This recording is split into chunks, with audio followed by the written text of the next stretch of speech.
the other reason why I did not vote for Bijan is I don't think that Texas has fixed that offensive line. I still don't think that offensive line is going to be bad. Now, Bijan Robinson was very good despite that bad offensive line last season. But, I think that this game is about consistency through the entire season. And I can see Texas, their offense getting shut down in some games, and Bijan Robinson, quite frankly, being shut down in some games this season. Texas is going to have a first-year quarterback. They're going to have a first-year starter at quarterback. They're going to have a bad offensive line, so that's why I'm going with Travion Henderson. That's a more well-rounded team in Ohio State. What you just said? He finally admitted Quinn Ewers is What going to be did you just say? Whoa. Okay. But he really does have some exciting tools, and as does a guy that I also really like in Michigan's J.J. McCarthy, who everybody at C2C has a strong dislike for, and I get it. He runs around a little too much. You'd like to see him play a little more structured, but I still see everything that made him that 5-star prospect. Incredible arm, incredible mobility.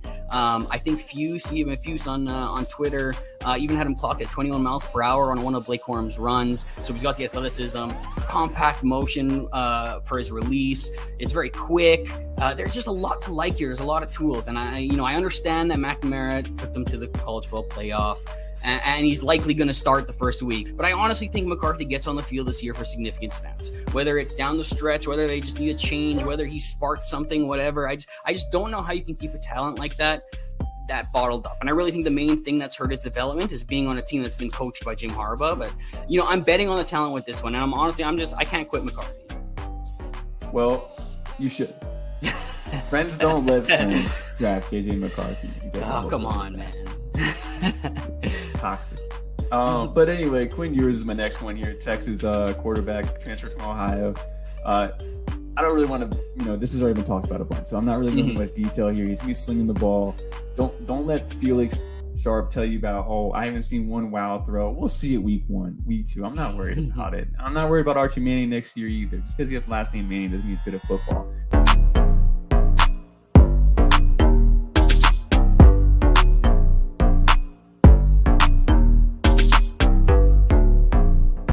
Well, not to Texas, but to the state of Texas. Oh, okay. Let's go to Western Kentucky.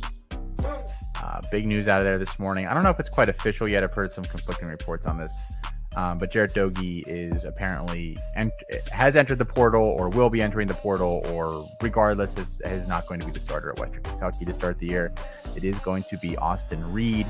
Talked a little bit about this battle on when we did our breakdown for Conference USA. Yes, thank you. And I was a little skeptical. I thought he would need another year to kind of sit there. So I don't know if that means that Doege was just that bad in practice. But regardless, I think a lot of people probably were out there drafting him this offseason with the intention or the thought that he would be basically discount Bailey Zappi. Colin's got his hand raised. You said you had seven Dogies out of how many rosters? Out of 10 or 11 rosters. I'm not exactly sure at this point.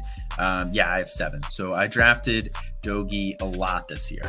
Now, I will say I did do the patented Colin double tap. I did take both him and Reed in 3 of those situations. So I do have some Reed, but I don't have enough. But Doege is essentially a completely wasted pick. I really did think he was going to be the starter this year. I thought he was going to be, 80% of Bailey Zappi from last year, even 75% of Bailey Zappi from last year. It surprises me that Austin Reed has looked good enough to be named the QB1 there, coming from a Division II school, and he's not going to Alabama, but still, it's D2 is still a pretty big jump up to D1. So hat tip to him for really putting in the work and for looking good.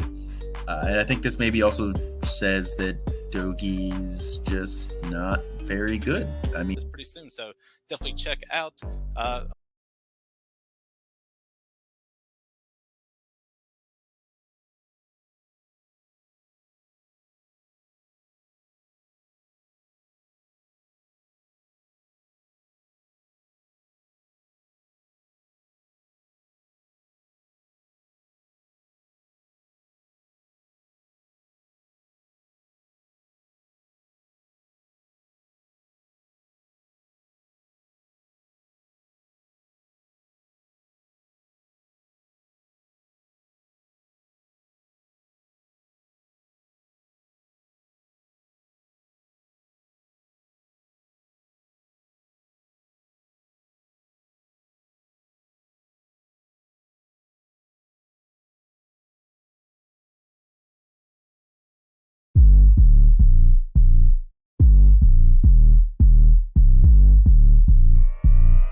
the other reason why I did not vote for Bijan is I don't think that Texas has fixed that offensive line. I still don't think that offensive line is going to be bad. Bijan Robinson was very good despite that bad offensive line last season. But, I think that this game is about consistency through the entire season. And I can see Texas, their offense getting shut down in some games, and Bijan Robinson, quite frankly, being shut down in some games this season. Texas is going to have a first-year quarterback. They're going to have a first-year starter at quarterback. They're going to have a bad offensive line, so that's why I'm going with Travion Henderson. That's a more well-rounded team in Ohio State. What you just said? He finally admitted Quinn Ewers is going to be. What did you just say? Whoa. Okay. But he really does have some exciting tools, and as does a guy that I also really like in Michigan's JJ McCarthy, who everybody at C2C has a strong dislike for, and I get it. He runs around a little too much. You'd like to see him play a little more structured, but I still see everything that made him that 5-star prospect. Incredible arm, incredible mobility. I think Fuse on Twitter even had him clocked at 21 miles per hour on one of Blake Corum's runs. So he's got the athleticism, compact motion for his release. It's very quick. There's just a lot to like here. There's a lot of tools, and I understand that McNamara took them to the College Football Playoff, and he's likely going to start the first week. But I honestly think McCarthy gets on the field this year for significant snaps. Whether it's down the stretch, whether they just need a change, whether he sparked something, whatever. I just don't know how you can keep a talent like that bottled up. And I really think the main thing that's hurt his development is being on a team that's been coached by Jim Harbaugh. But, I'm betting on the talent with this one. And I can't quit McCarthy. Well, you should. Friends don't let friends draft JJ McCarthy. Oh, come on, man. Toxic. But anyway, Quinn Ewers is my next one here. Texas quarterback, transfer from Ohio. I don't really want to, this has already been talked about a bunch, so I'm not really going into much detail here. He's going to be slinging the ball. Don't let Felix Sharp tell you about, I haven't seen one wow throw. We'll see it week 1, week 2. I'm not worried about it. I'm not worried about Archie Manning next year either. Just because he has the last name Manning doesn't mean he's good at football.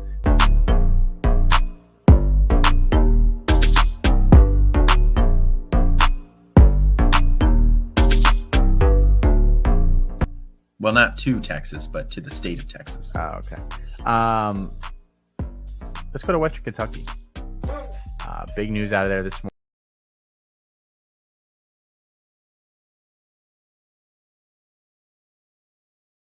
This is Kyle McCord, and you're listening to Austin, Felix, and Matt on the Devy Debate. Welcome to the Devy Debate. All right, boys. Are we ready to debate?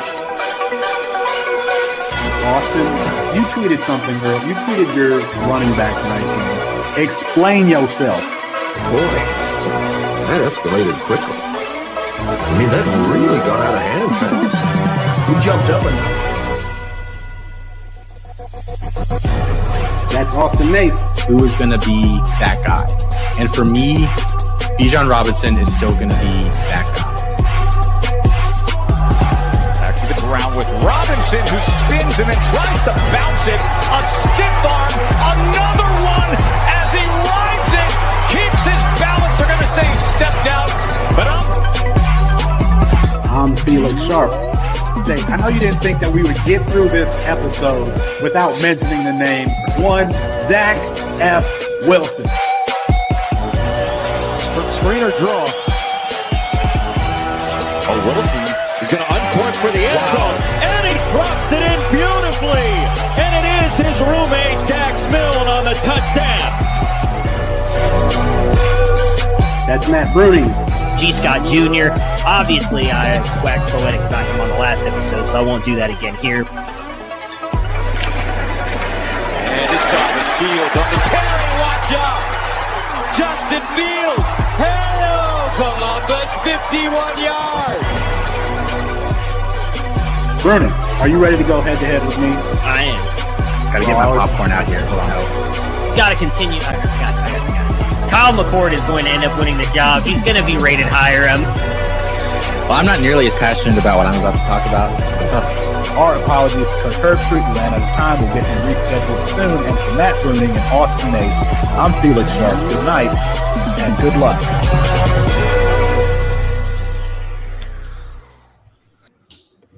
It's 9:30 Eastern time, the time zone where most Americans live. That means it's time for the Devy It's 9:30 Eastern time, the time zone that most Americans live in. That means it's time for the Devy Debate, brought to you by CampsAgain.com.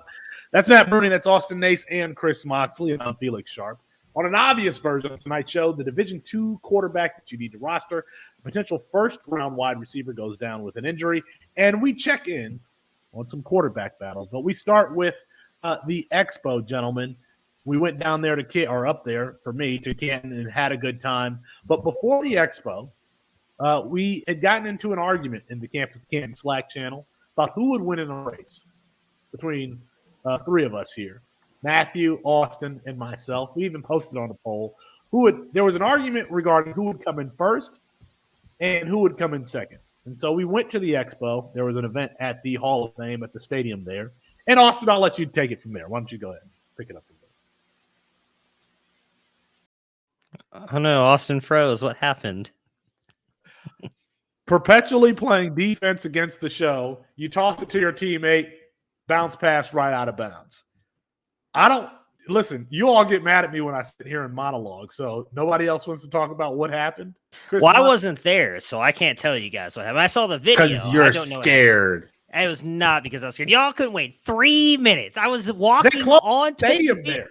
Oh, I would have bought that nice lady a drink and let me walk on the field and race you guys. I was walking toward you guys as you were finishing. I didn't know that's what you did. I just saw Felix half naked on the field walking one way, Austin walking next to him talking, and I was like, oh, hey, what are they doing? Must have been throwing passes or something. Then I get down there, and I see Austin looking sheepishly and Felix showing like 1 million people his phone. So,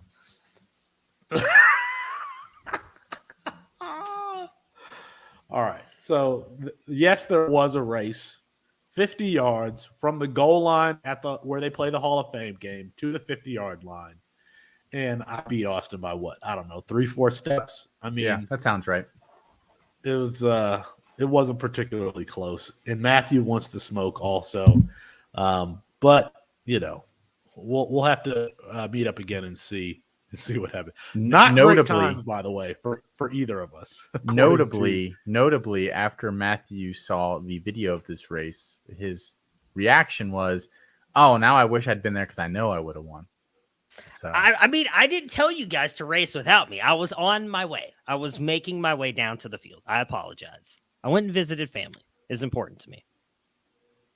David at Solving Football on Twitter, who does a lot of our mile per hour data tracking, tracked the race. Top speed of 16.8 miles per hour. That equates to a 5.51 40-yard dash time. Yeah, I just want to toss out Felix. You told me your dream was 4.8. I think those days are gone, buddy.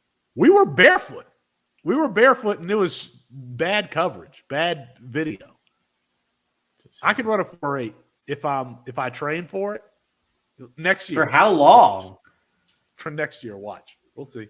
Next year. I'm not Rich Eisen. I'm going to get faster. All right, here. I've often heard that 36 is the age in which you run the fastest. I have heard that. I'm going to be 30. That's typically the prime, right? Of most wide receivers and running backs. Yeah, you watch the Olympics. They're all like 38, 39, you know what, Matt? 40. I will do that. I guess I've got to do it barefoot. At least you guys run a nice field, so I've got to find a decent field. I will record myself running 50 yards, and Matt, you can time me, and we'll see how close I would have finished toward Felix. Hey, I've seen these per hour on him. I've seen these recruits speed up their video to like 1.25. I can barely run StreamYard correctly. We just saw me mess up run the intro twice. I'm not going to be able to make myself go faster. Just saying. We got watchers. This is going to be an annual thing. Every year that we're at the Expo, we need to have a race of at least 50 yards and see if the results change. See how long we can do this. Maybe we do this until we're in our 50s. And Austin made a good point while we were there Saturday. He's got us on age, so really, he's really only got to outlast us a little bit longer. Eventually, we're going to slow down, and Austin will be able to beat us. Well, I guess beat you. I can't say anything because I didn't run, so. Chris Moxley, before we get in the show today, can you take us through? We haven't done housekeeping in a long time. What do the people need to know? They need to know that we're doing prize picks again this year, and we actually have a whole show dedicated to it. We have Bet on C2C, which is a brand new show. First episode came out today. It has Brandon Sanders. It had Ethan Towers. It has Chris K. Awesome show. A lot of it's built around the Prize Picks line. And if you want to play Prize Picks and you haven't before, use promo code C2C. We will match up to, well, not us. They will match up to $100 for your first deposit. And you get a $29.99 credit towards the Campus to Canton membership of your choosing. So whichever one you want, $29.99. It's a great deal. And we're really excited for the Prize Picks partnership. And you can win money with our new Bet on C2C show. It's really great. I had a chance to listen this morning. We also have in-season YouTube content coming. Last season, we had a bunch of stuff. We had a morning show. We had a late show. A lot of people tuned in. We had a great time talking about it. First, we have the tailgate in the morning. We go from about 10 to 12 and talk about matchups, start sits, player news as it breaks, betting, and also some Prize Picks content on there as well. We also have, for the first time ever, a halftime Discord chat of the first game and potentially later games. I don't want to commit anybody to that, but at least the first game. Talk about, hey, what happened? What are our takeaways? Really get involved and have a discussion with people so that we can start making generalizations about what we want to think about for the next week. And then, not to interrupt you, Chris, to interrupt you, but we are trying to make it so that you can hang out with us all day on Saturday. Be in the Discord, watch the show in the morning, jump in the Discord chat, the Discord voice chat around, when the first set of games ends. And then, Chris, you were going to say, we're going to end the night whenever the night ends with College Fantasy Tonight, the same way we did Coast to Coast last year. That's been rebranded as College Fantasy Tonight. Yeah. This graphic for it is sweet. If you haven't already seen it, check it out.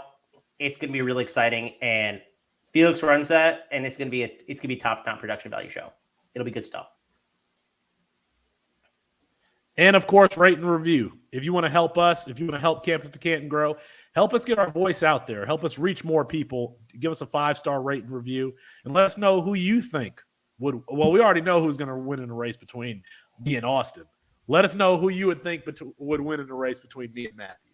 We do have some news here. Camp is rolling around, and so we're getting things hitting us really at all throughout the day.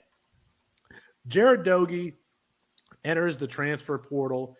Austin, since the presumed starter there at Western Kentucky is named Austin, I'm going to throw this to you. Austin Reed is the starter. Is he a must-own? And if so, how much are you spending in Fab to pick him up? Well, I think it depends a little bit on team structure, and that's kind of a lukewarm answer, and you knew that I was probably going to say that. Also the lawyer answer. But I think, just realistically, depending if you're in a 12-team plus league, I think you have to at least consider spending upwards of 50+%. I think the expectation shouldn't be this offense will do exactly what it did last year. We had a lot of players that were in this system for multiple years, including the quarterback and his weapons. They all kind of came along as a package deal with the offensive coordinator. So they all kind of knew each other really well last year, and that's being Zach Kitley, the offensive coordinator, Bailey Zappi, the quarterback, and then Jarrett Stearns and Malachi Corley and Mitchell Tinsley, who's now at Penn State. So it's a lot of new bodies that they're kind of blooding in here, but I still think you can expect realistically, at least to start the season, 60 to 70% of that offense. And that's still a very, very good fantasy quarterback. I'm pumping brakes because we've seen Austin Reed play at D2 level, and that's it. So I don't think there's any use at this point in debating, is there NFL potential, blah, blah, blah. I don't think we know that yet, but just sheerly for the CFF potential, I think, upward a little over 50%. I would not spend 100% personally, unless I was just in a 28-team league and no one has them and we have to start a bunch of quarterbacks. That I think that would be a little too rich for me. Mox, my only hesitation with picking up Reed now is because sometimes we get a Braylon Allen or some Devy asset, some high-end Devy asset, Zach Wilson, out there on waivers. And so I'm caught between, do I get Austin Reed, who's potentially a CFF winner for me, or do I save that? Because, depending on how your C2C league works, Austin Reed is going to be off of waivers as soon as they run. And so do I save it or do I go for Reed, or do I save it for potentially, getting a Devy asset that could potentially be an NFL player one day? And that's the great thing about C2C is that however much research we do, these guys pop up from time to time. Yeah, that's actually a really good strategy question. I think if you want Austin Reed, I think you might want to have somebody else bid on him and then try to acquire him later with picks. I think I'd rather do it that way. Because like you said, I think there's going to be valuable players on waivers later. They probably want to try targeting instead. And that's the approach that I would personally take. Austin spoke to this a second ago too. 60% of what we saw last year is a top 24 quarterback. 70% is a top 12 quarterback. It's like the drop off from what we saw with Bailey Zappi and Zach Kitley to what Austin Reed could be is not that steep. I think 50% is a good number. I guarantee you're not getting him for 50%. I think 75. I think people could be spending 100% on their budget on him. To be frank, I think that he's going to go for about 50%. I think it's going to be above 50%. Also, I think people are going to just go ahead and put 100 on him, and that's kind of. I considered it myself going through and setting up waivers this week, but it's something to consider. And the difference between he and Dogie is. Reed is going to have like 2 or 3 seasons left of eligibility, so 2 seasons. Yeah. So whereas you would have just gotten this season with Dogie, Reed is going to be with you this season and next season, which makes him valuable. All right, Matthew, you have been predicting. You've been bad at this predicting who's going to start for schools. That's debatable. But you got one right. So give a shout out to your boy Grant Wells. Yeah, Grant Wells was announced the starter at Virginia Tech. He had some really good fantasy weeks for you at Marshall last year. I don't know that he does that at Virginia Tech, though. That wide receiver room, at least in my opinion, is kind of rough with Blue, Smith, Lofton. I don't know that they're going to be able to put up the stats that he was, also because Marshall is playing probably arguably lesser competition most weeks. But I am excited about seeing him go into the Power 5 now, playing some better teams. I don't know that he's got any NFL really in his future. He's probably more of a backup guy, but I'm excited to see what he does. He was the guy who set the world on fire COVID year. It was the very first football game we got that season. Everybody was excited. It had some incredible throws in that game. So I'm excited for him to see him become now the starter of Virginia Tech. Grant Wells transfers from Marshall to Virginia Tech. 100% not rosterable in C2C leagues. I feel like is that fair to say, Chris or Austin? I would roster him in a deep enough league. I'm not rostering him probably in your standard 12 team. 16 teams, I think he's rosterable. I actually think the receiver room's not that bad. I like Dwayne Lofton. I like Jadon Blue. I like Caleb Smith, who's the one. I think that's an okay room. And I don't think Grant Wells is that bad. I'll say this. I think he's a top 50 quarterback this year. And that's probably a player that you need to have rostered in C2C, especially when depth and injuries hit weeks 9 through 10, not 9 through 12-ish. Maybe I'm just higher on the situation. No, he finished better than that last year. I don't think that's unfair to say that he had games where he was a top 12 quarterback. Granted, it wasn't as often as I had hoped, and I think I picked him as my player to start multiple times on Tailgate, and he burned me every single time. But he had multiple weeks where he was a good quarterback. I don't think that he's going to a worse situation. So I agree with Moxley there. He's going to bring you some points. I think he's rosterable. He's just not going to be a guy you start every week. Were his weapons any good last year either? Corey Gamage and Xavier Gaines aren't anything to write home about. Xavier Gaines was a beast, but he's not anything to write home about. I agree with you there. Yeah. It's more of the competition they were playing, though. Yeah, that's fair. But ACC defenses still stink. My whole point is I think he's rosterable. I'm not going to go out to bat for Grant Wells, though. Austin, you were going to say something. He's a really bad decision maker. So I think if you're looking at him, he's a guy, if we're looking at this from a Devy perspective, I would have a very hard time even really necessarily seeing him hang around as a backup in the NFL. Through 13 picks last year, I think his tools aren't great enough for him to overcome really bad decision making. It's all sorts of different kinds of bad decision making too. Jordan Love, when he came out of college, he just couldn't identify underneath coverage at all. He still can't. But that was his big flaw. But Grant Wells will try to force a ball over the middle of the field when he shouldn't, and then he'll misidentify a coverage underneath, and then he won't, adjust the protection correctly and get crushed. he just mentally just like doesn't get it at all. So it would have to be a lot of growth in that area for him to do anything in the NFL. From one quarterback to another, let's go to South Bend now. Tyler Buckner, as we expected, has been named the starter.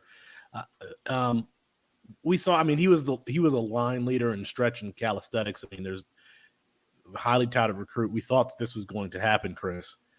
My only problem with Tyler Buckner is can he throw the football? We know that he has a dynamic rushing ability, but is he going to be enough of a passer to elevate Lorenzo Styles, the wide receiver there, to elevate Michael Mayer, who many expect to be even a top 15 pick at tight end? I am very, very skeptical on that front as to whether or not he can be a decent enough passer. I think he'll be okay. You got to remember with him is that he hasn't played football in 2 years, pretty much at all. He's played very little football, and I believe that he missed a COVID year. He was maybe it might be 3 years now, if I have that right, because he missed the COVID year. He was injured in high school, and then he didn't play much last year. He played a little bit in spurts.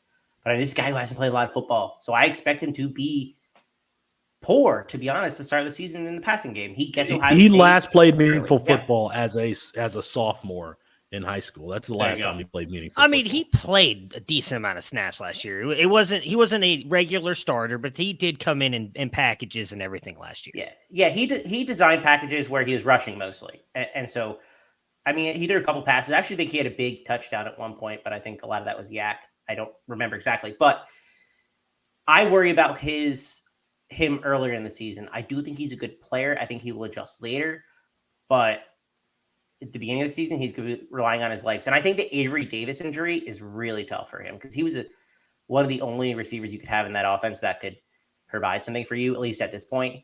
Lorenzo Styles and Michael Mayer, both good players, but that positional depth is weak. So he isn't getting a lot of benefit of the doubt with the skill players in that room. So I'm a little worried. I still really like him, but it's going to be a learning curve based on what we've seen from him, or haven't seen from him, maybe is a better way to put it.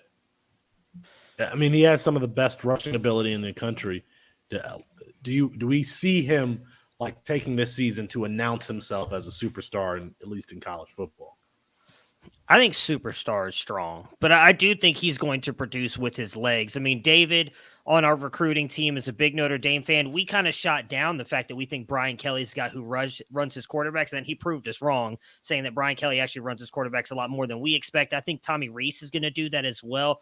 He seemed to kind of reinvent that offense in one bowl game last year, showed how explosive they could be. I think he does that again now with Buckner. I mean, he had 336 rushing yards last year.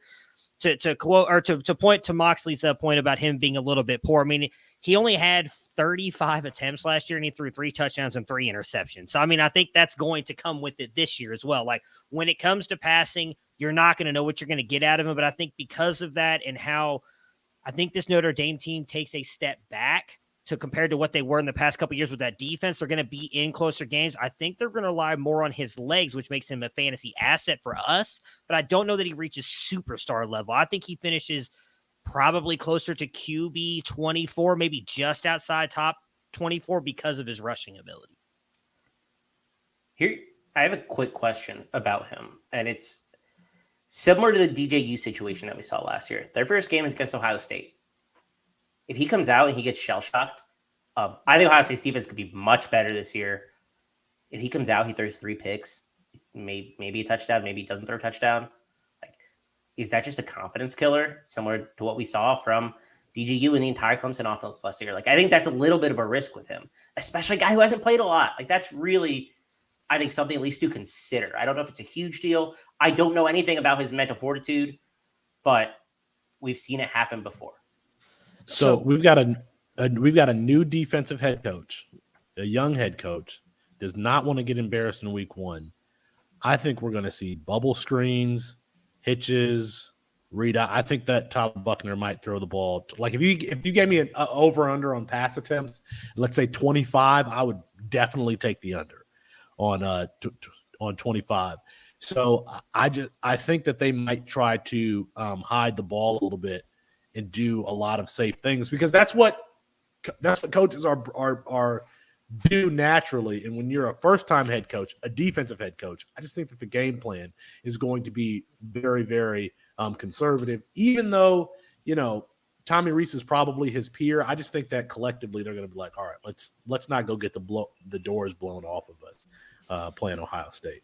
Yeah, I actually agree with that 100%. And where did you attack Ohio State last year? Is that front line and those linebackers, right? I think that's what they're going to try and do. They're going to try and get that ball out quick to Lorenzo Styles. I don't know. I know Logan Diggs, I think, is back practicing. I don't know how much he'll be involved in this offense.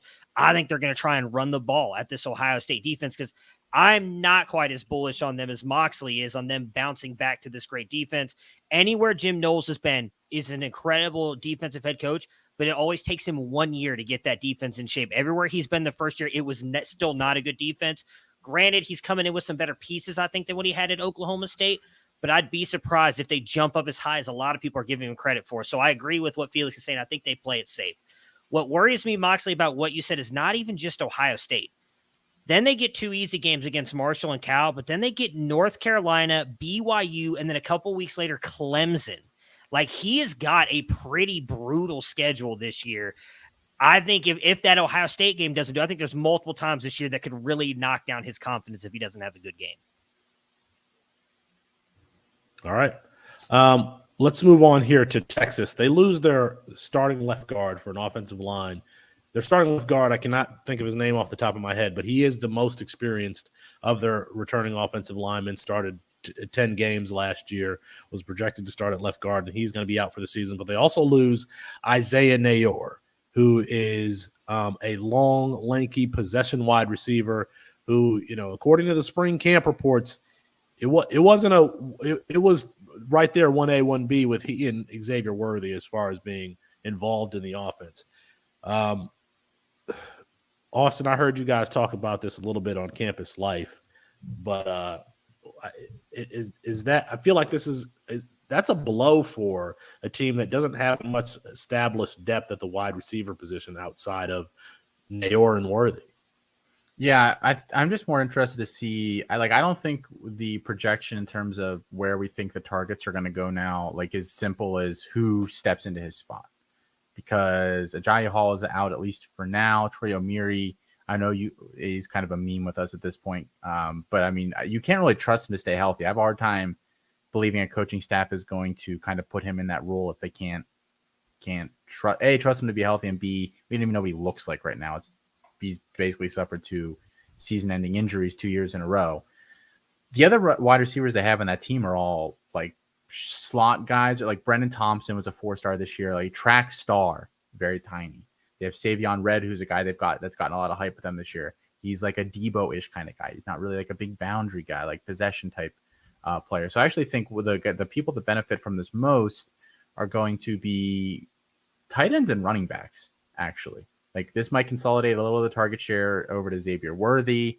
Whittington, if he can stay healthy, could be another guy to benefit in the slot. But I really think it's going to be the burden is kind of going to fall on Bijan Robinson and whoever else they have in the backfield, Jonathan Brooks, Jadon Blue, or Jatavian Sanders, I think is going to have to take a step up here a little bit. For a high 4-star kid last year, kind of edge / tight end, we weren't sure what he was going to play. He's going to play tight end. He apparently looked really good in the spring. Had a couple impressive catches in that spring game and has looked good in fall camp here. So I think that's kind of where you're going to have to see the targets go because, there's just not another guy on the team that does what Isaiah Nayor does. And I bet they're really upset they didn't toss an extra $1 on top of whatever they offered Jordan Addison over the summer to get him to go there. Yeah, so I actually talked a little bit about this on the fall camp show today. It looks like Tariq Milton has actually kind of slotted into Isaiah Nayor's spot.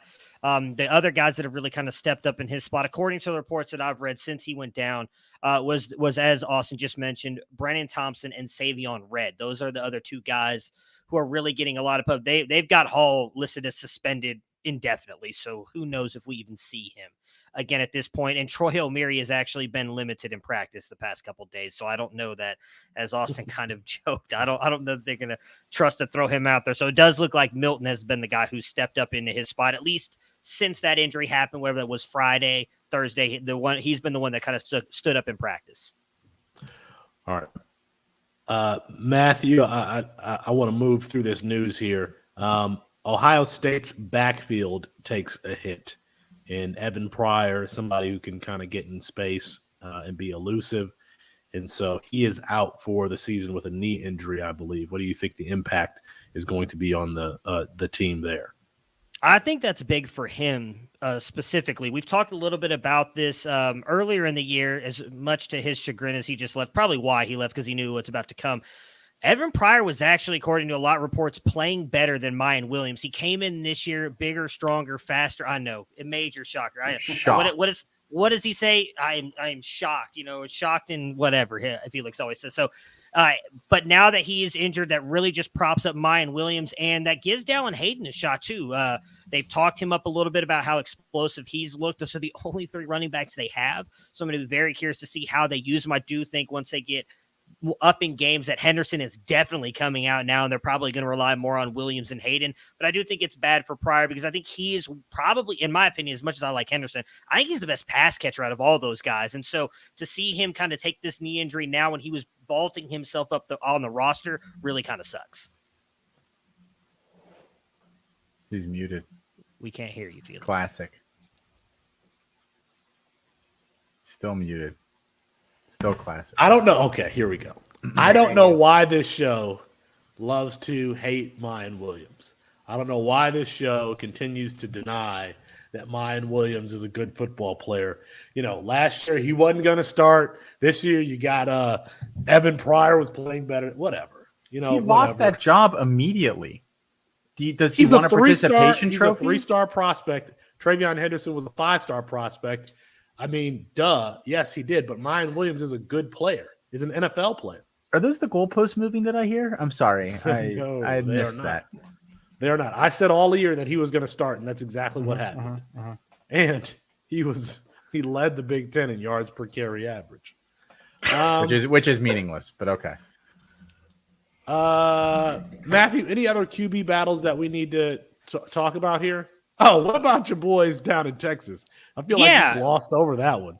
I didn't gloss over. You didn't ask me about it. So I just find it very interesting. You talk about the goalposts moving and everything. Everybody freaking out about this Hudson Card Quinn Ewers thing when the report was, what was the wording again? Oh, yeah. Hudson Card probably had a better scrimmage than Quinn Ewers. Probably. Not definitively. Not Hudson Card was the better quarterback. It was he probably had a better game than Quinn Ewers.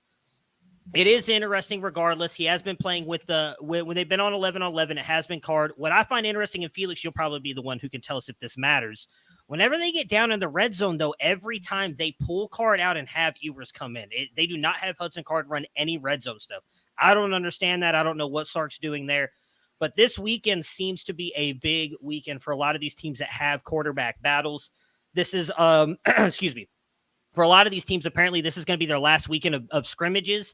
Texas, all the reports are this is going to be the main weekend that's really going to decide this battle. LSU, which has come down to Jaden Daniels and Garrett Nussmeier now, with Miles Brennan retiring from football. Some reports say Jaden Daniels has now been taking the ones. I read a lot of stuff today that said Garrett Nussmeier is still playing really well. Cincinnati is another interesting one. I'm going to skip TCU because it seems like I talked about it last week before we went to the Expo that Chandler Morse was getting all the reps with the ones. I think he's going to be the guy. And I know CFF side, I believe, said that as well. So I really think that's leaning toward Morris. I really thought this Cincinnati thing was a battle, but I think Moxley's going to end up being right here based on the news that just came out about Luther Richardson entering the transfer portal as a freshman. To me, that signifies, I think, that Ben Bryant's going to get this job. And that means that he knows Evan Prater's sticking around for a couple years because of that. So I think again, just completely reading my own tea leaves over here. Nobody told me that, but I think that's why a guy like Luther Richardson would enter the transfer portal. They have a big scrimmage this weekend as well. And that QB battle should be decided. Cincinnati, attempting to repeat what it did last season with Ben Bryant starting at quarterback. Overcome crappy quarterback play to the playoff? I mean, I think Ben Bryant's worse than Desmond Ridder. Yeah, he is. All right, we do have a game tonight. It's a game of this or that, where we give 2 polarizing statements. I don't know if everybody's going to take each one. And we make a person select one of those polarizing statements and tell us why. Matthew, You are the reason I thought about this game.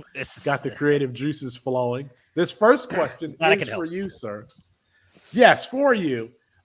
This or that. Quinn Ewers starts week 1 or Anthony Richardson wins the Heisman. Which one you got? I mean, this is very easy for me. I'm taking Quinn Ewers. I think that there's a much better shot that he starts week 1 than there's so much that has to go right for Anthony Richardson to win the Heisman, in my opinion. I don't think Florida is going to be a good team. I think there's a much better shot that Ewers gets the start in week 1 than Anthony Richardson wins the Heisman. I buy that. I agree. I think Richardson's like plus 2,500 currently.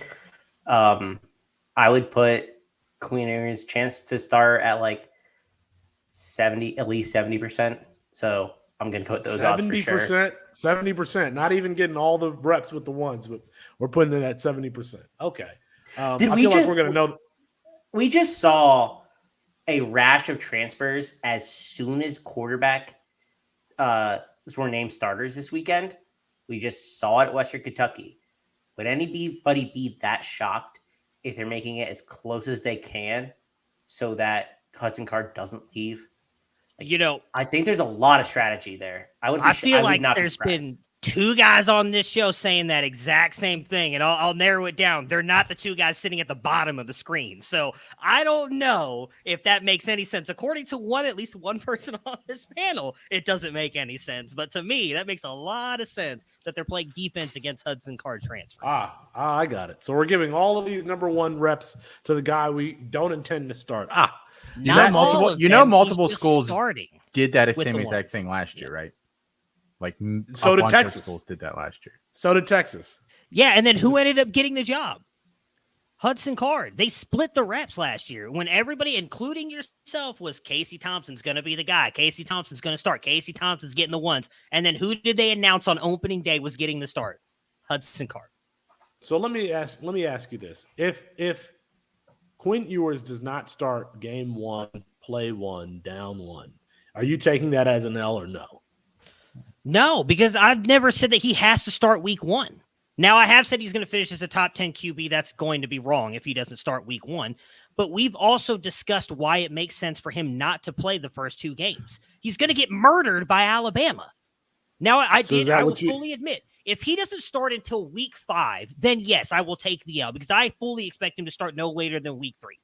But I never said he has to start week 1. I want to get you on record. I want to get you on record for what your take is. He better be starting by week 3, or it's an L for me, and I will bow to the master mind of Felix. So now Hudson Card being the truth all of a sudden. So now he doesn't have to start week 1. He might get beat out by the guy who lost the job. In my opinion, Casey Thompson. He should start week 1. He is the better quarterback. I've said that all along, and I do think if you're going to, in any shot, put him out there against Alabama, you better give him reps against a weaker opponent week 1.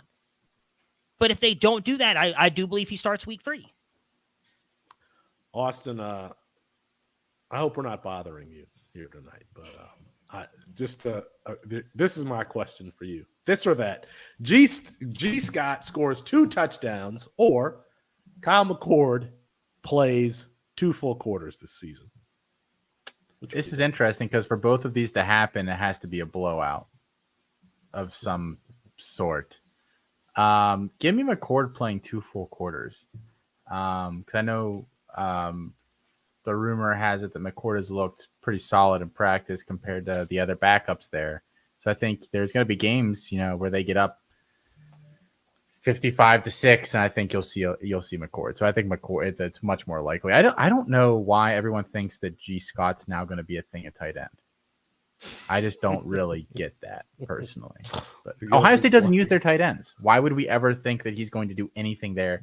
If you were gonna shift the tight end, go to school somewhere else. Transfer. Makes no sense to stay at Ohio State and bulk up 30 pounds to play a position that they don't even care about. That's like the biggest slap in the face ever. I feel like I've been saying since our first show that G. Scott and Kyle McCord need to transfer. I mean, I feel like I've been saying that for almost 3 years now. You like Chris Moxley, though, so I think it kind of gets washed out. Yeah. Chris Moxley, over under 12 quarters played at Ohio State for Kyle McCord for the rest of his collegiate career. That's That doesn't include last year. That doesn't include last year. Does not right? include last year. 12 more quarters, additional quarters. Oh, man. Over, under. I'm going to go over. And the reason I'm going to go over is because from all I understand about Kyle McCord is that he is very competitive, that he thinks he can be the starter at Ohio State. And if he believes that, I think he gets garbage time this year, and he might stay next year, even if he doesn't win that job, and he might start. Like, I'm not totally convinced that McCord's ever going to transfer. He probably will if he doesn't win the job, but he doesn't need that much to get this number this year. I don't know. I don't really feel that confident on that either side of this, but I'll go over. It's easily McCord because he's going to be in. He's the 2. He's going to play more than 2 quarters. What I will say, and I agree with Austin on the G. Scott. That wasn't the question that was on the table. The question was over under 12 quarters played for Kyle McCord for the rest of his Ohio State career. That's what Chris you already know. I think he's going to be the starter next year, so that doesn't matter. I want to get to the G. Scott thing, anyways. I agree with Austin that they don't use their tight ends, yet they've had 6 tight ends drafted in the last 5 years. So, and all of them in the 3rd round or higher outside of one guy who went in the 5th round. I forgot who that was, Nick Vannett to the Seattle Seahawks. So while they don't use their tight ends, they do get them drafted, including Any of them Jeremy been good Ruckert. in the NFL? Nick Vannett was okay. Who was the one who got his knee injured? Was it Jeff Hireman? I think he went to the Broncos. I'm trying to remember who the other one was. We don't know what Jeremy Ruckert's going to be. He's probably the closest comparison because of his offensive skills. So I don't care if he's good in the NFL. I just want him to get drafted. I get the sense that we are bothering Austin. Just pulling back the curtain here a little bit. Austin, do you have anything that you'd like to get off your chest before we move on? No, I'm good. I didn't get to say that I think there's no chance that Anthony Richardson wins the Heisman this year, but that's fine. It's narrative. It's narrative based. He could be great. You feel better year, now? You feel better now? Thank you. Who hasn't gotten one yet? Mox, this Felix. is your question. You haven't you gotten can ask one me. All right. So I'm going to ask go ahead. Why don't you ask me? You got the show sheet. What's the question? Okay. No, you need to ask him the next one because he's all about the second player on that sheet. Let Moxley do this one with Will Levis. So let's ask Felix about Jahmyr Gibbs. Okay. All right. So give this one to Moxley. You would think that we'd be organized here, like we know what we're doing. All right, Chris Moxley. This or that? Will Levis is a first-round quarterback, or Cade Klubnik, the true freshman for Clemson, starts at least 6 games for Clemson this year. Which one you got? So I added this to the sheet because I thought there was a pretty interesting narrative around what Klubnik's going to do this year. But oh God. I think the more likely scenario is Will Levis goes in the first round, and I'm going to have a tattoo of the duck with the knife saying causing problems on purpose. So, I guess I just have to live with that one. And I agree. I agree too. I don't like either one of these, but if I had to choose between one of the two, I think that that DJU is going to have a very long leash. I don't think that they're going to pull him like immediately. And he can be bad and they still win games, and so they'll keep him in. I don't know that they're just going to start. If they start out losing, 2 or 3, then maybe. I just don't see that happening. But I don't have Clemson's schedule in front of me. Maybe if somebody can pull up their schedule and we can look at it and see what we think they're going to do in the first quarter. I don't agree with that he has a long leash, actually. I think Dabo's been very clear with quarterbacks that they have short leashes. I mean, Kelly Bryant was pretty entrenched as a starter when Trevor Lawrence came in, and they weren't like Clemson was winning, but they were barely winning. I think that's what you're going to. Clemson might not score more than 28 points. Like they play Georgia Tech, they'll score at least 28 points at least once, but they're going to really struggle to score this year with DJU. I mean, I don't care what anybody says. In the spring game, he was still extremely inaccurate. He was quite frankly awful.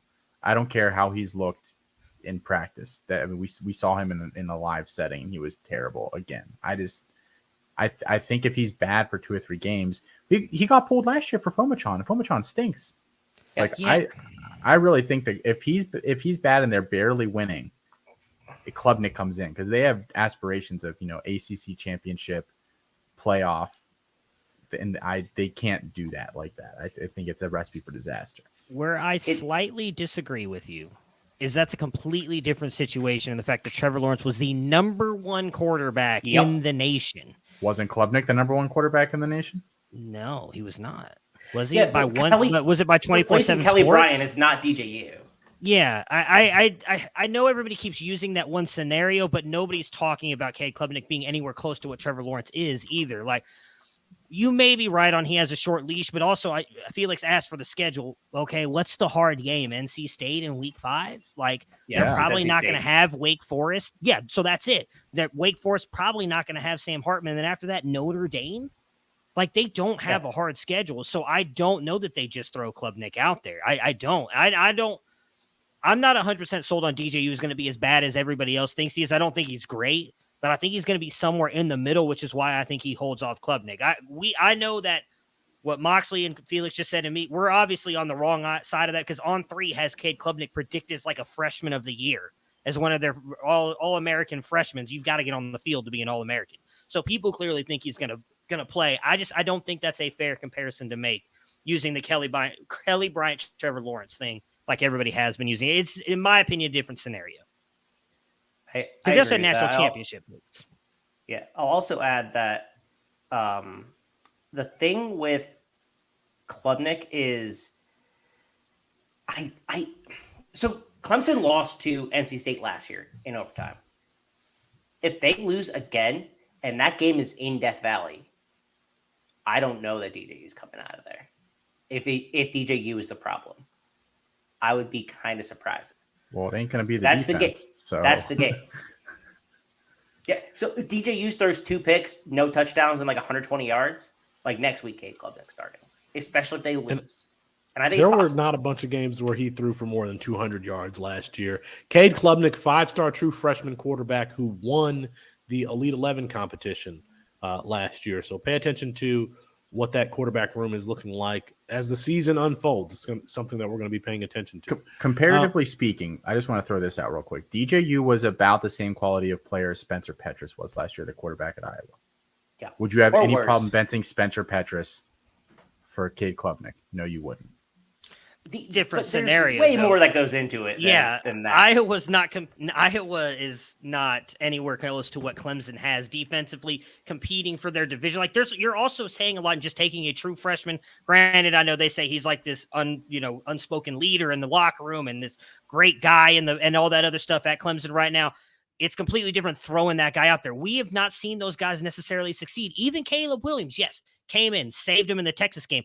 And then he also struggled for multiple weeks before he bounced back again and did that. Clemson wants to win. They can win with that defense and DJU just being okay. That's all they need him to be because of how good that defense is. He threw over 220 yards once last year, and that was against UConn. He was terrible. Throwing that out there. Cade Klubnik, no, not Cade Klubnik, however, not the same level of prospect of either Caleb Williams or Trevor Lawrence. And so that tells you what you need to know about DJU if he is benched for Cade Klubnik. All right, Chris Moxley, you've got a question for me. You need to tee this up. All right. Bijan Robinson, stud out of Texas, is drafted the highest of any running back since Saquon Barkley. Or Jahmyr Gibbs, stud receiver, elite receiving back at Alabama, goes RB4 or later in his respective draft class. Matthew, you threw this question to me like I'm going to be scared to answer it. I think the more likely thing, I think both are unlikely, but I think the more unlikely thing is that that Bijan is taken like top 5, whenever Saquon was taken. So I guess I'm going to have to go with Jahmyr Gibbs falling out of the RB4 range. But quite frankly, that doesn't really bother me at all. If you look at that 2020 class, you had A.J. Dillon taken before. Was A.J. Dillon taken before Jonathan Taylor? No. Somewhere close. Anyway, only Clyde only Etienne and was it did Dobbins go before Swift? Etienne and Swift went before Taylor, right? But and Clyde Edwards-Helaire and Clyde Edwards-Helaire. So like I'm not as long as Jahmyr Gibbs gets second-round draft capital, if you want to take, Zach Evans or Sean Tucker in front of him, it doesn't bother me really at all. So I'm not scared of this question. If J.K. Dobbins, I think, was the last running back taken in that second round, that 2020 class. So yeah, I mean, give me Jahmyr Gibbs in the second round, regardless of whether he's taken after RB4. Austin, which of these two would you take? Man, this is a really tough one because I don't think either is that likely to happen. That's the problem. I'm going to say that I think it's more likely that Gibbs is RB4. Just because I don't think any NFL team is going to spend that type of draft capital on a running back this year. And I think there's a scenario where Gibbs seeds work at Bama because he shows that he still is not an efficient runner between the tackles and he doesn't weigh in very well at the combine and, blah, blah, blah, blah, blah. I don't think that's likely again, but I think that's more likely than Bijan going top 4, especially in a draft that has Will Anderson, CJ Stroud, and Bryce Young in it. There's 3, and probably the lineman from Georgia. So there's your 4. So I think that's a difficult achievement. Austin is just a ray of sunshine tonight. I don't know how much I think it's realistic. That's realistic. I'm sorry. All right, let's move on here to another one. And I think this is important because it tells us what Eric Gilbert is potentially as a prospect and what his involvement is going to be at Georgia. So this or that, these two statements, Eric Gilbert outproduces Brock Bowers or Michael Mayer is a top 15 pick. That's easy for me. Mayer's a top 15 pick. I actually think both are very likely, but I don't think Mayer falls out of the top 10. I just think you're shaking your head because of the way they view him as an all-around tight end. I don't know that Gilbert outproduces Bowers. But I do think Mayer's like a lock for an early pick. He's going to be, I think he'll be a good fantasy asset, but I think he's the kind of guy that he'll be a better NFL player, which is saying a lot about how good of an NFL player he can be. I'm really surprised that y'all think that Michael Mayer's a top 15 pick. I think he's a first rounder. I think he's going to go in the 20-25 range. NFL is going to love him, I think. I think so too, yeah. I love Michael Mayer. So I hope so. I have a lot of him. But he's not going to have the athleticism that you see from top 15 tight ends. I've heard this said. I don't think it matters because he does, for his size, he has the quick twitch ability to get open. And it's the same way when Deontay Johnson went to the combine and didn't test that well. It's something about that just, pinball route running style that can't be captured exactly or precisely with athletic testing. And I think that Michael Mayer has some of that ability. I'm not scared if he goes and runs his shuttle time is going to matter to me. I want to see what his quickness is like, his short area quickness is like. So that matters to me. Yeah, that doesn't matter. I know that's kind of the one thing everybody knocks him for. I don't think it matters because of how well he's produced at a place like Notre Dame. If we were talking about him producing, just using Cincinnati, as we talked about them earlier, at a G5 school, I could see that mattering. But, he's put up stats against some of the best. Was that game against Clemson a couple years ago where he, was the only player on that offense and they could not stop him? And we consider Clemson to have a top defense, right? He always produces, so I don't think it's going to matter at the end of the day. All right, I think this is going to be the last one. Austin, I'll start with you. I think this is a good question to finish on. This or that. Ohio State has 3 1,000-yard receivers for the second consecutive season, or Alabama has no 1,000-yard receivers. Which one you got? Man, I was really hoping you wouldn't give me this one. I think it's Bama. I think it's Bama has no 1,000-yard receivers. It's just really difficult to get 3 1K guys, and I think they can hit 2, but I think they're going to rotate enough where, a couple guys have 400 to 600 yards, but nobody gets that third 1,000. If there was a more entrenched third guy, I think then, and there might be as the season goes on. I know Julian Fleming is wowing everybody in practice. He's showing everyone what he can do. By week 4, that job is not going to be his. I think we all kind of know that, but expecting Igbokwe to get 1,000 yards in 8 games, then it's asking a lot. I'd also just like to point out, Ohio State only had 2 1,000-yard receivers last year, not 3. Chris Olave missed it by like 60 yards because he missed a game. So that's what, like, they had 3 entrenched guys last year. Like, I think it's a little more difficult to do this year. Yeah, it's Bama for me too. I agree with everything Austin said. I mean, I think JSN and Marvin Harrison easily go over that now. I think you have a better shot of like the rest of there's like multiple guys who've got like 500 or 600 yards. I don't think anybody even approaches. Again, it was 1058 for Wilson last year, 1600 for JSN, and 936 for Olave. Olave goes over, he plays in the bowl game, doesn't play in the bowl game, misses a game because of an injury. So I don't think anybody comes close to getting that. I think it's 500 at best for the next guy. Yeah, I will also go Alabama. But I don't feel that good about it. Like, I'm not that confident in it because that target share is really narrowed over the last couple months. I mean, the JoJo Whirl injury is pretty killer there. I mean, I think there's a good shot Jermaine Burton has like 12 to 1,300 yards, but I don't know that is all that less likely or more likely than Ohio State having 3 1,000-yard guys. That's pretty tough to pull off. So I actually think it's pretty close. But I'm gonna go with Bama, and Jermaine Burton maybe gets like 950. That's the scenario that you need for that to come true. Given the injuries there, I could see Bama throwing like 6 receivers, like they'd just run through receivers for that team, at least until someone's established. All that said, I think this was according to Eric Froton at the Expo. When asking Alabama players about who's next in that wide receiver room, everybody mentions Ja'Cory Brooks. I just think that Ja'Cory Brooks is going to be playing too far away. He's not the slot wide receiver. He's not the boundary wide receiver. He's going to be playing in that flanker position all the way out there outside the numbers on the opposite hash. I mean, my coach used to say you can hide anybody at field corner, the position that guards that position, because the ball just doesn't go there.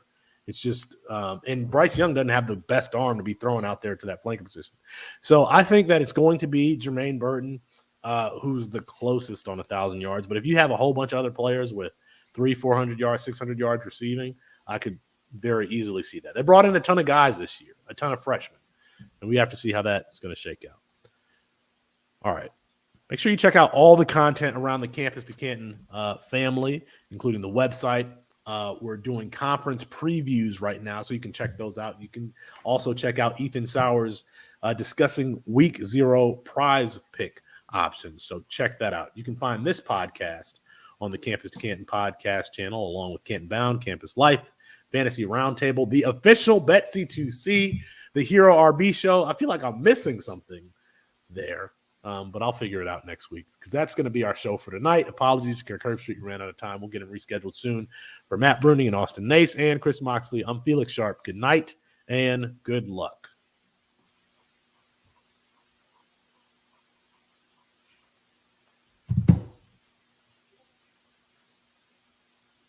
Did we end it, or are we just hanging out for after show? I'm just waiting to see, who's going to do the talking. After the party's the after party. Well, I have to remove everything really quick, so I'm typically muted at that point. You have to remove everything. What do you mean? I got to pull it up because we only keep it on YouTube, and I usually leave it up on Twitch as well. So I have to take it off Twitter and Facebook and everything, so we're not still recording live there. So, well, I'm good. I'm on vacation, so we can end it. We can stay up. It don't matter to me. Wow, Matt's feeling crazy. You're on vacation? I'm trying to head. Yeah. Oh, yeah. Good for you. So I've been grinding these prospects for next year, falling in love with players at 1 o'clock in the morning because I need to go to sleep and probably fall in love with high schoolers at 1 o'clock in the morning. Yeah, it's tough life over here in Texas. Where's Mike? Where's Mike Valerie? He's probably recording with Corey or doesn't know. They record back to Devy on Wednesday nights now. So he's skipping out on his responsibilities. Yeah, this isn't our job. Told him we were going to fine him. I'm trying to go up to 709, man. That's where I'm trying to have the after show. To what? Get a calendar. 709. You got to tell people what that is, Chris. So for those listening to the after show, when we were all at the expo, Austin and Alfred had a room together, and it became the party room at some point through the trip. And so it was 709, and that's where we were drinking our Kalamazoo promises. It was a good time. And I will tonight, big wide receiver guy. Sorry. I can't give you the recipe. If you're in the NIL tier and you're listening to this, you can ask what the recipe is, and we can give it to you then. That's an NIL exclusive benefit. But Kalamazoo promises the official drink of Kids Game. Let's just say someone in this chat had multiple and was feeling really good about themselves. At like 11:30 a.m. At 11:30 a.m., just peacocking through the hotel, yelling all kinds of other stuff, and it was a lot of fun. The same guy that was flexing in his breakfast pictures. Yeah, that guy. Do you think I need a couple of drinks to peacock through a hotel? No, but it definitely helps. That's for sure. I don't remember saying anything that crazy. Well, you did. Man, I got video. I love one of the better conversations we had was when you were yelling at stuff that Austin was like, how thin are these walls? I'm like, well, I could hear you at the ice machine. So it was, yeah. I honestly don't remember what I was saying or talking about because I don't think I drank the rest of the weekend after that. That was Saturday morning. Yeah. And I don't think I really had another drink. It was mostly you making fun of us for watching soccer and stuff. Oh, yeah. Watching soccer. Well, as a lifelong Brentford fan, I take a lot of offense to that. Buzz. Buzz, baby. Are there any questions in the chat for us? Maybe questions about what was you all's takeaway about the with the weekend at the expo? I had a good time. I wish I could have met more people. I had a bunch of people hit me up after the fact, like, dude, I didn't know you were there. It's like, I mean, I was around. I got there late Friday, but you're invited. Yeah. Last year, I felt like we were like trying to figure it out. This year, I felt like we belonged there. We looked good with all of our maroon and gold polos. For sure. We felt like, again, we have no idea what we're doing, but at least we looked the part with a uniform. Yeah. Well, I mean, I will say a lot of people complimented us from different sites too about how deep the way many people worded it was how deep we were rolling with the fact that we had 12 people there, all representing C2C. Like, it was many people took notice about how many people we had there. I will say he's probably not going to listen to this, but I had multiple people tell me how not only impressed they were with Mike, but like he was a big hit this weekend for a lot of other people from other sites. So I sent him a nice little message the other day. Like, there are a lot of people who were, he was doing a really good job Sunday, apparently, just like walking around the expo with like all of our guides and like pumping everything up, meeting a bunch of people. So make sure you cut this part out of he won't know anything. Yeah. We don't want him to get too full of himself. No one is allowed to be complimented at Campus to Canton. No one is.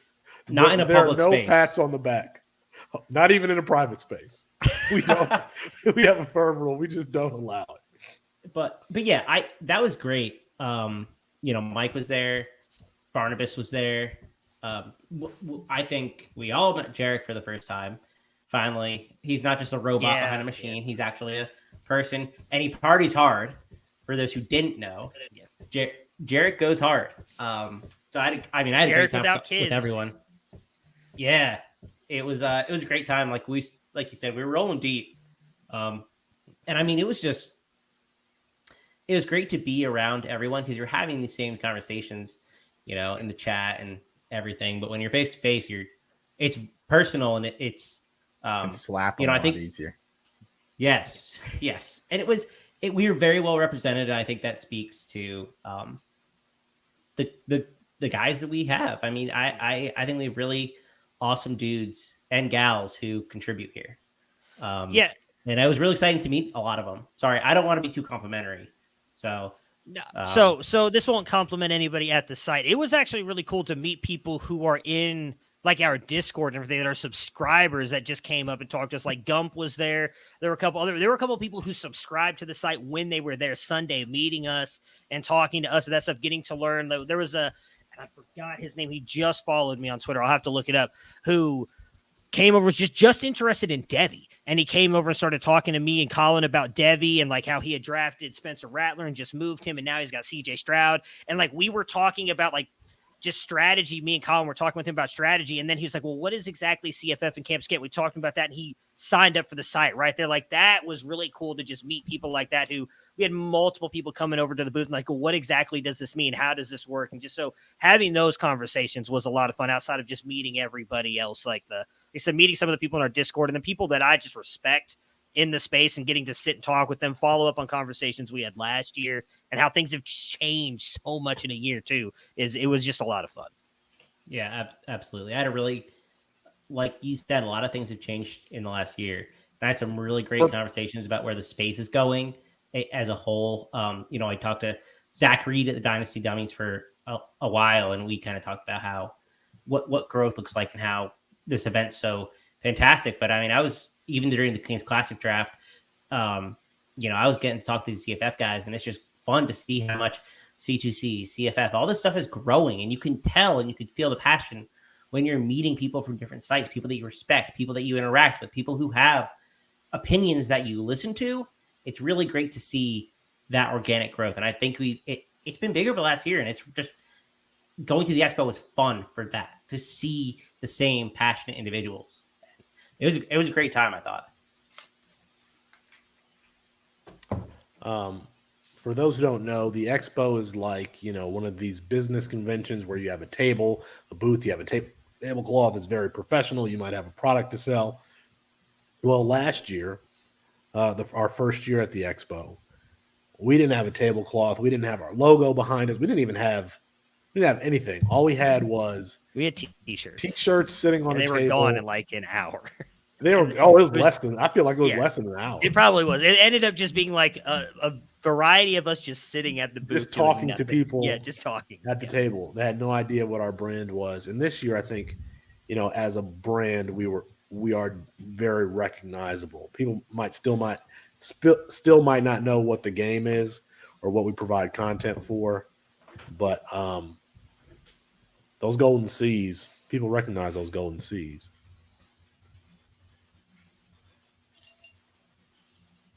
You drinking, Chris? Is that booze or is that water with ice in a glass? No, I had to recover from the weekend. It was also fun to not do a commercial this year too, if I'm being honest. Just being able to relax and hang out. I was told we have one next year, actually, scheduled. It was fun to not have to like have any responsibilities. Like, I mean, I definitely liked being down at the CFF draft with Mox and Colin to kick that off, but like just hanging out with everybody, getting to know, like I said, Barnabas and Mike and them on a more personal level was a lot of fun. I had fun. A lot more fun than last year. It was hot. Took a lot of time shooting that commercial. It was a lot more fun than last year. Because a lot of the conversations weren't, hey, what are you about? Who are you guys? It was like, hey, I know you like XYZ player. Tell me about him. And like real conversations. It was fun. A lot of fun. Meeting really awesome people and great contributors. I mean, Nick at CFB Winning Edge, I mean, he and I hung out Sunday for hours just talking ideas, strategy. And those are the conversations that you don't get to have anywhere else. So it was a great time to connect with people and kind of think about where the space is going. And, we talked about this on the show a couple shows back about how growth works and what ideas for growth and just supporting each other. And so it was nice. I trying to think if I can say anything negative, just kind of balance it out a little bit. Lesson for anybody going to any sort of business expo out there: don't be the drunkest guy in the room. That's a good point. Yeah, definitely some people that not from our company, not from our group, that did not behave themselves appropriately over the weekend. You were not. So, Felix, you wouldn't understand this reference because you were snuggled in bed at 9:00 at night Friday, so you missed out on that fun. So, I'm not geriatric, right. Felix. That's right. Around 8:50, I was tired. Like, I love this so a little behind the scenes story for everybody who was not there. So after the party Saturday night, we went back to the hotel. We relaxed by the fire for a little bit. Austin ordered a bunch of pizza. Took forever. It took like 6 hours, it felt like, to get the pizza there. We ended up going back to the quote-unquote party room.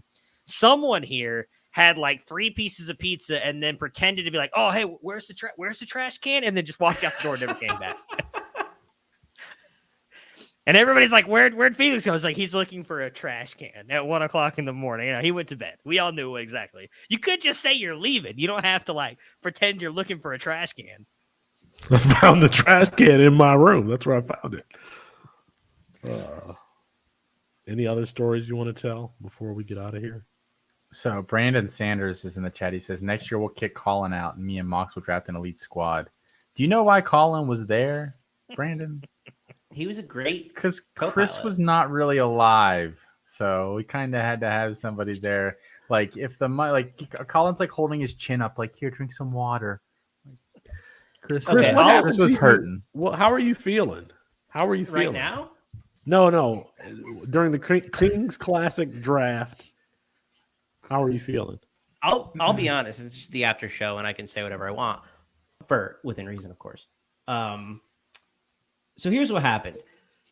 After the party on Friday night, when Felix went to bed at you gotta give everybody a heads up. Like, we didn't even leave the party until like what? It was almost 1:00 in the morning, wasn't it? Before you guys left to do your own thing. No, it was like 11:30. The Taco Bell got there at like midnight. So okay. So, when y'all left on Friday night at 11:30, the big party for the expo, Jarek and I decided to go visit some of Canton's premier dive bars. So we ended up at the Imperial Room. Really cool bar, super nice bartender, cool pool table, cool guys hanging out there. It was a lot of fun.